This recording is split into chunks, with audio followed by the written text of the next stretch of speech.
2 বছর প্রবাস জীবন কাটানোর পর উনি ছুটিতে আসবেন। আসার আগে আমার শাশুড়ি আমায় জিজ্ঞেস করলো আমার কি লাগবে বলার জন্য। উসমান বলেছে। আমি বলেছি কিছু লাগবে না। দুপুরে রান্নার সময় উনি ভিডিও কল দেয় ওনার মাকে। আমি পাশেই ছিলাম। তখন উনি জোরে জোরে বলতে লাগলেন, মা কারো কিছু লাগলে বলতে বলো, আমার আবার সব প্যাকিং করতে হবে, পরে বললে আর সময় পাবো না কিনে এনে প্যাকিং করার। আমি মজা করে বললাম, আপনি সুস্থ মতো আমার কাছে ফিরে আসলেই হবে, আর কিছুই লাগবে না।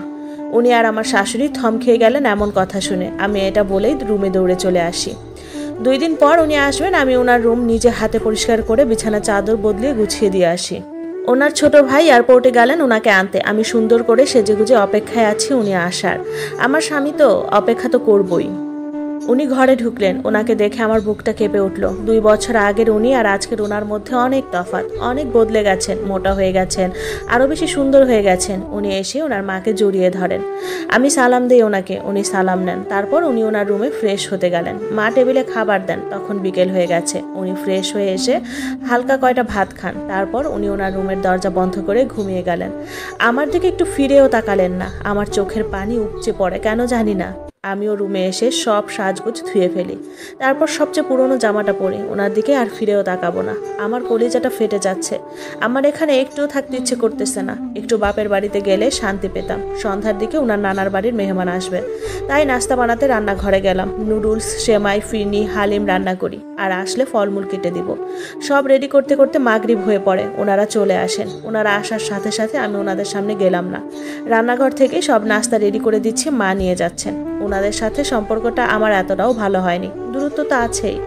ওনারা রাতে থাকবেন, আমি রাতে রান্না বসালাম। আমাকে আমার শাশুড়ি করতে মানা করেছেন, তারপরেও করছি, কারণ রুমে বসে কী বা করব। উনি ঘুম থেকে উঠলেন রাত 9টার সময়। উঠেন, হালকা না চা খেলেন আর সবার সাথে কুশলাদি বিনিময় করলেন। আমি ওনার সামনেও পড়লাম না। রাতের 11টার দিকে সবাইকে খাবার দিলাম। আমি জাস্ট সব রান্নাঘর থেকে বেড়ে বেড়ে দিচ্ছি। আমার মামি শাশুড়ি আর খালা শাশুড়িরা নিয়ে যাচ্ছে। উনি এখন খাবেন না, পরে খাবেন। আমার আর রাতের ভাত খেতে ইচ্ছেও করলো না। তারপরেও সবার সামনে বললাম খেয়েছি। রান্নাঘরের কাজ গুছিয়ে রুমে ঢুকলাম, আর ওনারা সবাই ওনার রুমে।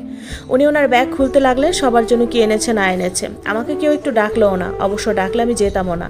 মনকে বুঝ দিলাম উনি তোমার কেউ না, কিসের আশা করছে ওনার থেকে, যে আজ 2 বছরে একটা কথাও বলেনি তোমার সাথে, কোনো বইয়ের অধিকারও দেয়নি, শুধুমাত্র দয়া করে রেখেছে। গতকাল রাতে ওনার আসার আনন্দে সারা রাত ঘুম হয়নি। বিছানায় গায়ে এলিয়ে দিতেই কাঁদতে কাঁদতে ঘুম চলে আসে আমার। আলহামদুলিল্লাহ, একটি শান্তির ঘুম হয়।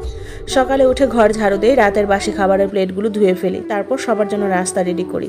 সবাই একে একে ঘুম থেকে উঠে আর নাস্তা করে বসে গল্প গুজব করছে। আমি দুপুরের রান্নার প্রস্তুতি নেই।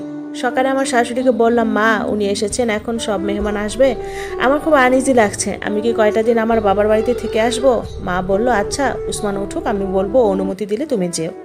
উনি উঠলেন ঘুম থেকে। দুপুর 2টা বাজে। উঠে আর নাস্তা খেলেন না, সবার সাথে ভাত খেয়ে ফেললেন। সবার ভাতটাত খাওয়া শেষে সবাই বিশ্রাম নিতে গেল। আমি আস্তে আস্তে মায়ের রুমে গেলাম। দেখলাম উনি আর মা বসে কথা বলছেন। দুজনে চোখাচোখি হলো। আমি চলে আসছিলাম। তখন মা বলল, কিছু বলবে? তখন বললাম, মা সকালে বলেছিলাম যে। তখন বলল, ও আমি তো ভুলেই গেছি। উনি ওনার মাকে বলল, মা কাউকে কি জামা কাপড় কিনে টিনে দাও না, এমন পুরনো জামা কাপড় পরে হাঁটে কেন? আমি বললাম, গরমের জন্য। এটা বলে চলে আসি। একটু পর মা রুমে এসে বলল, উসমান যেতে মানা করেছে। এবার আমি কান্না করে দিয়ে বললাম, মা আমি 2টা দিন থেকে আসি না, আমার খুব বাড়ির জন্য মন পুড়ছে। তখন বলল, উসমান রুমে আছে, গিয়ে ওরে বলো। আমি ওনার রুমে গিয়ে মাথা নিচু করে বলি, আজ 1 বছরের উপরে বাবার বাড়িতে যাইনি, আমি আজকে একটু যাই, আমার খুব মন পুড়ছে। কান্নার জন্য কথা বলতে পারছিলামও না।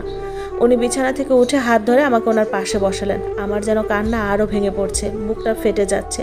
চিৎকার করে বলতে পারছি না, এত অবহেলা করলে বিয়ে করেছেন কেন আমাকে? উনি বললেন, যেতে হবে না। এবার জোরে কান্না করে দিয়ে বললাম, একটু যাই না, সকালে চলে আসবো, দরকার হলে রাতে চলে আসবো।